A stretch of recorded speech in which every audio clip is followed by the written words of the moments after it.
Hello and welcome to the One Life Church devotional series. We cover the entire Bible in 20 months. Well, today's chapters are Psalm 131 and Philemon. Now, I'm here in Adderley Street, Cape Town. Behind me are the Parliament buildings, and this is a magnificent building on the right-hand side with a horrific past. It is called Slave Lodge.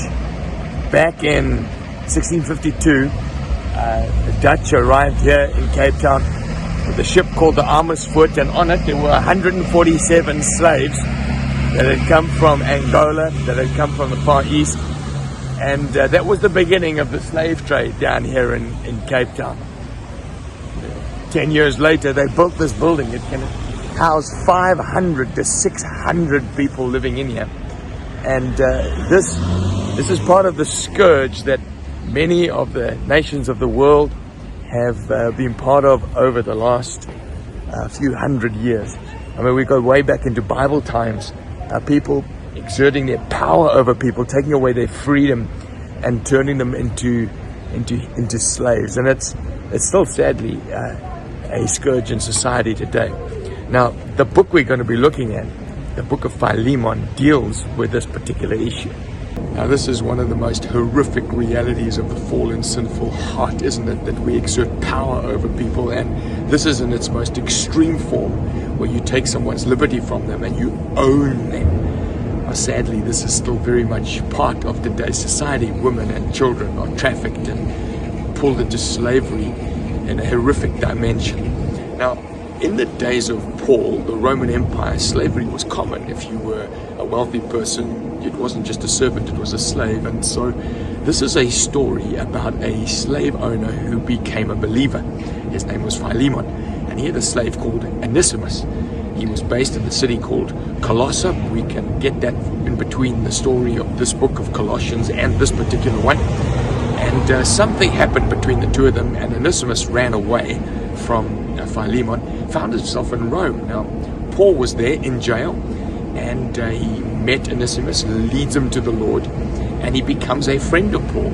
And the purpose of this letter was Paul writing to the slave owner, Philemon, and saying to him, listen, Onesimus is now saved.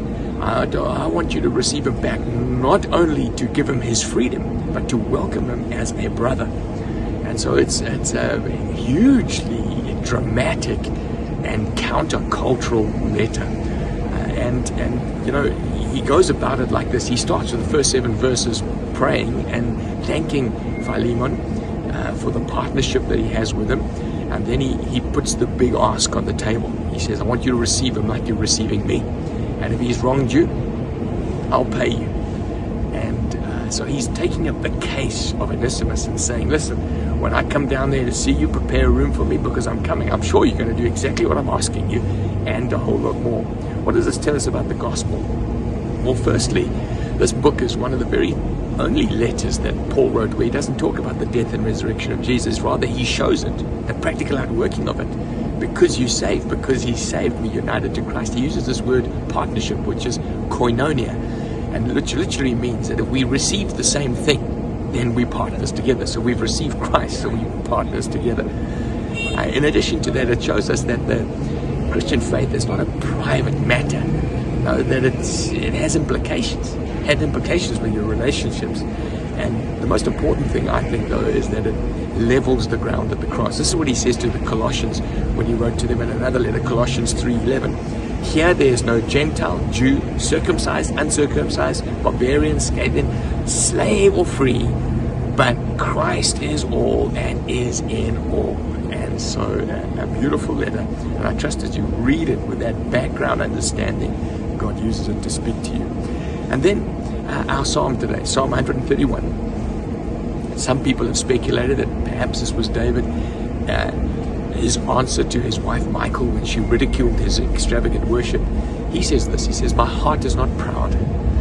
He says, I'm done with arrogance. And he says, my eyes are not haughty. He says, but I have calmed and quietened myself like a weaned child from its mother. I'm content. And then he says, Israel, put your hope in the Lord, both now and forever. Well, this is the great humility psalm, the great anti-arrogance psalm. I suppose the questions that I ask when I read this is what's the line between godly ambition and selfish ambition? What's the line between patiently waiting and not being aspiring to great things and laziness? Because you see, God really does want us to make a difference in the world. He does want us to pursue and to go for the good things in God, but not in an arrogant, proud, vain way. And so as we reflect on the heart and the attitude of David today, God bless you. Have a great day.